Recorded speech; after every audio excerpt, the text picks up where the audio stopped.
नमस्कार दोस्तों, फिर से आपका स्वागत है इस वीडियो में। आज हम जो पढ़ेंगे वो विग्रह पढ़ेंगे। समास से संबंधित पिछले वीडियो में आपने देखा था कि हमने समास की परिभाषा जानी थी, समास शब्द की उत्पत्ति के बारे में जाना था। आज हम जो पढ़ेंगे वो समास से संबंधित विग्रह के बारे में जानेंगे कि समास में विग्रह किसे कहते हैं या विग्रह कितने प्रकार का होता है। तो देखिए, सबसे पहले हम विग्रह किसे कहते हैं इसके बारे में जानेंगे। इसके लिए एक परिभाषा आई, वृत्तीय अर्थ अवबोधकम वृत्ति अर्थ अवबोधकम वाक्यम विग्रह। वृत्ति अर्थ अवबोधकम वाक्यम विग्रह। देखिए, इसमें संधि हो रही है। यहाँ पर यदि हम इसके अर्थ को समझें तो यहाँ पर वृत्ति अर्थ अवबोधकम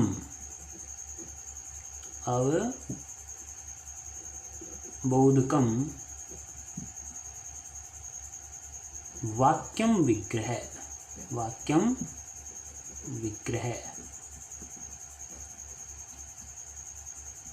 वृत्ति के अर्थ को समझाए या हम उस वृत्ति के अर्थ को समझाने के लिए जिस वाक्य का प्रयोग करेंगे उसी को हम क्या कहेंगे? विग्रह कहेंगे।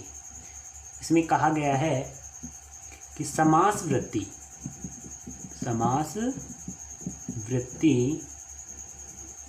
के अर्थ को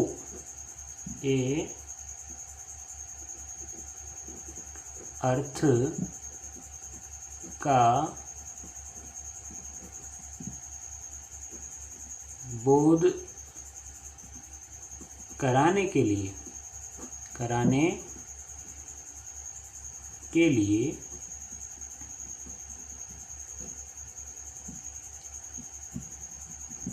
जो वाक्य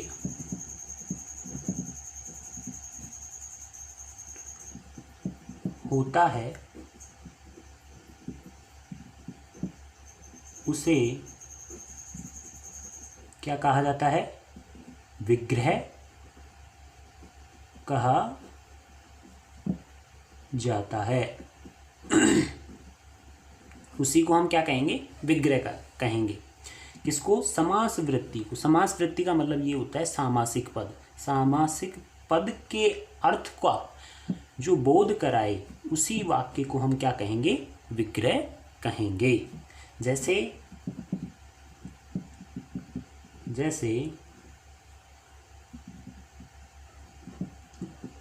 उपकृष्णम।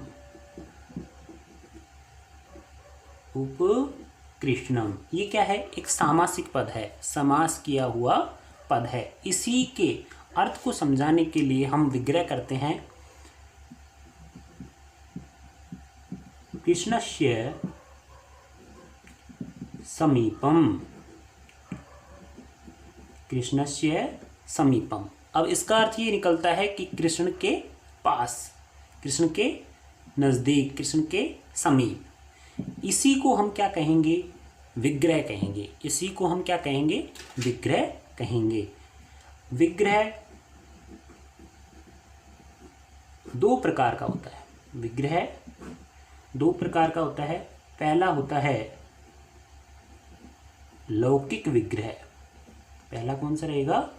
लौकिक विग्रह। और जो सेकंड वाला विग्रह है उसे हम कहेंगे अलौकिक विग्रह। इस प्रकार से विग्रह जो रहेंगे हमारे वो दो रहेंगे, दो प्रकार के विग्रह रहेंगे। इसमें एक तो रहेगा लौकिक विग्रह और एक रहेगा अलौकिक विग्रह। अब लौकिक विग्रह किसे कहेंगे और अलौकिक विग्रह किसे कहेंगे? तो सबसे पहले हम लौकिक विग्रह को जानेंगे कि लौकिक विग्रह क्या होता है या किसे कहते हैं। लौकिक विग्रह। तो इसमें कहा गया है कि लोक व्यवहार में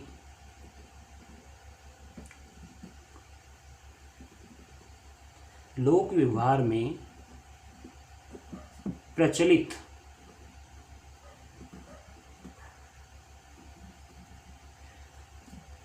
शब्द समूह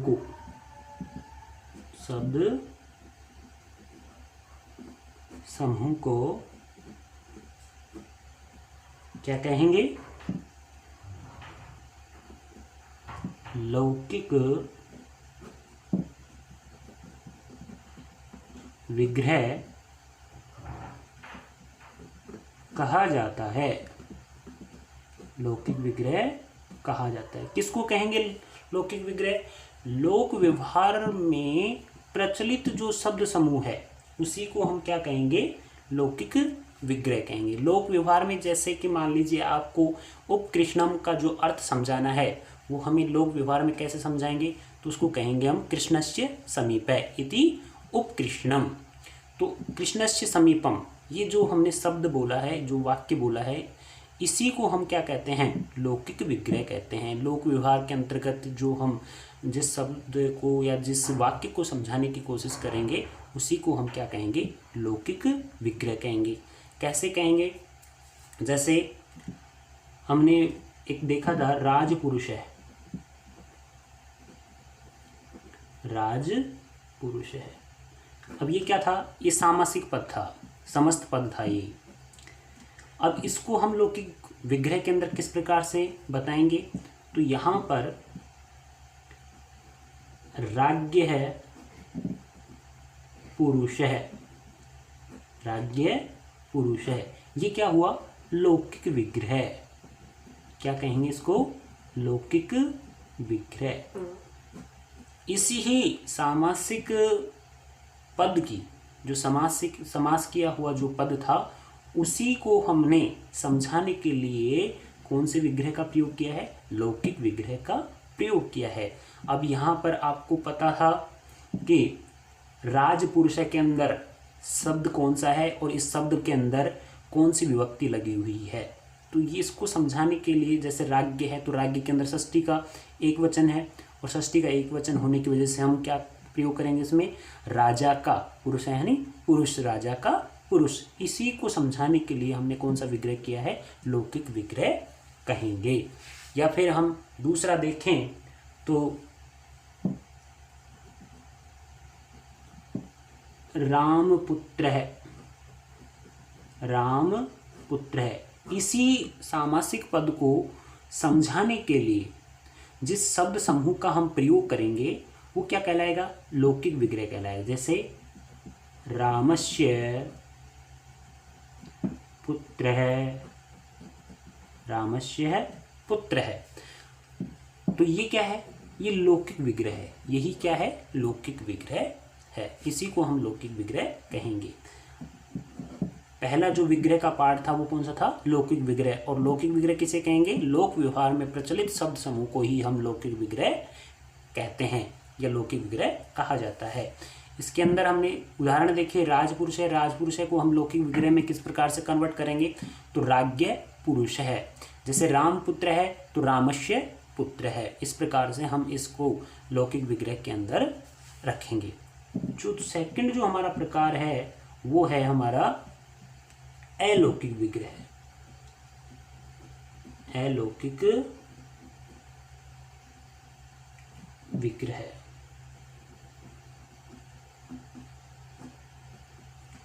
अलौकिक विग्रह किसे कहेंगे? तो इसमें बताया गया है विभक्तियों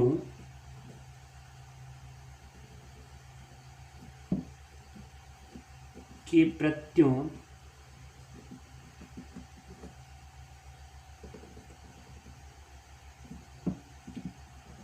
का निर्देशन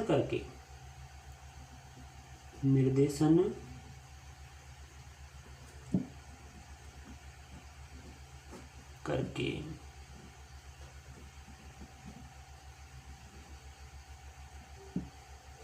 किया गया विग्रह अलौकिक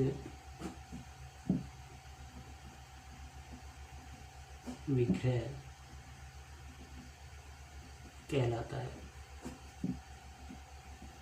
देखिए यहाँ पर विभक्तियों के प्रत्ययों का निर्देशन करके किया गया जो विग्रह वो लौकिक विग्रह कहलाएगा।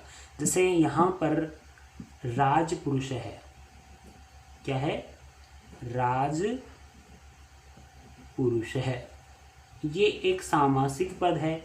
अब इस सामासिक पद में जिन जिन विभक्तियों का प्रयोग किया गया है, जिन जिन विभक्तियों के प्रत्ययों का प्रयोग किया गया है, उनका अलग से निर्देशन करके हम जो विग्रह करेंगे वही क्या कहलाएगा, अलौकिक विग्रह कहलाएगा। जैसे हम राज पुरुष का यदि अलौकिक विग्रह करते हैं तो उसमें क्या बनेगा, सबसे पहले हम लौकिक विग्रह करेंगे तो यहाँ पे बनता है राज्ञ पुरुष है, ये क्या रहेगा, लौकिक विग्रह रहेगा,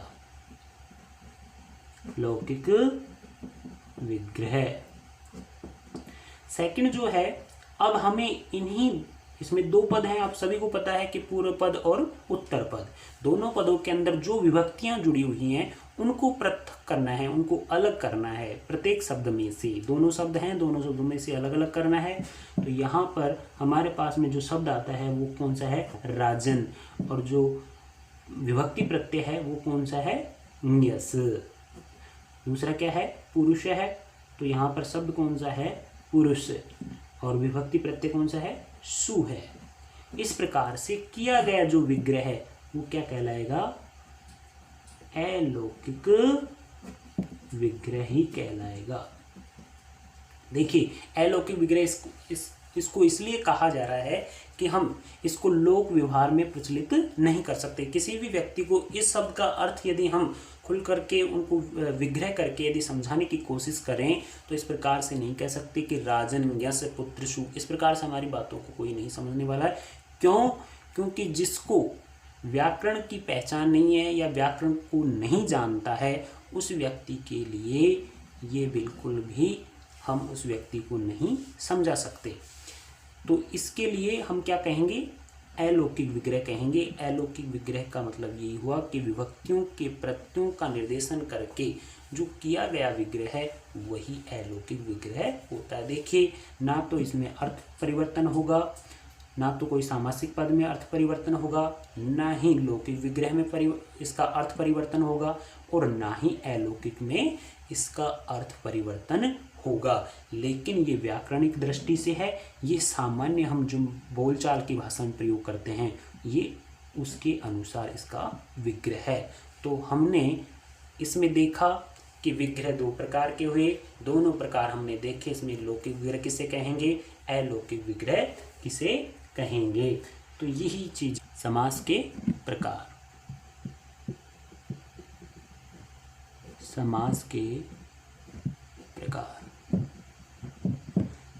सबसे पहले हम ये जानेंगे कि समास कितने प्रकार का होता है या समास के कितने भेद होते हैं। तो समास के मुख्य रूप से 5 भेद होते हैं। कितने भेद होते हैं, 5 भेद होते हैं। इसको कहा भी गया है पंचधा। क्या कहा गया, पंचधा। समासस्य कति भेदा, तो समासस्य है पंचधा, अर्थात समास के 5 भेद होते हैं। सबसे पहला जो समास है हमारे पास में उसको कहते हैं हम केवल समास। क्या कहेंगे उसको हम, केवल समास है। ये इसको हम देखें तो इसको हम संज्ञा से रहित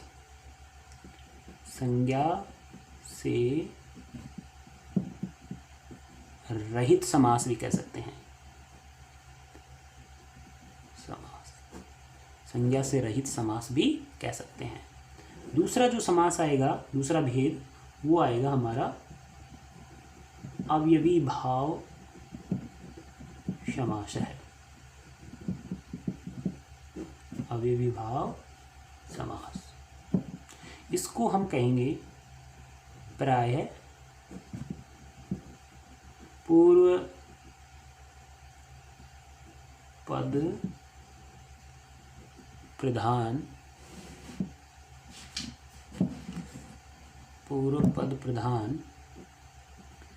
समास। पूर्व पद प्रधान समास। इस समास के अंदर दो पदों में से एक तो उत्तर पद रहता है, एक पूर्व पद रहता है। तो यहाँ पर इस समास के अंदर पूर्व पद की यानी पहले वाले पद की क्या रहेगी? प्रधानता रहेगी। इसको हम दूसरा नाम क्या दे सकते हैं? पूर्व पद प्रधान समास भी कह सकते हैं, या फिर इसको हम अव्ययीभाव समास भी कह सकते हैं। जो तीसरा प्रकार है वो है हमारा तत्पुरुष समास। तत्पुरुष समास। तत्पुरुष समास को क्या कहेंगे हम? प्राय उत्तर पद प्रधान समास। क्या कहेंगे हम इसको? प्राय उत्तर पद प्रधान समास। आपको उत्तर पद के अर्थ से ही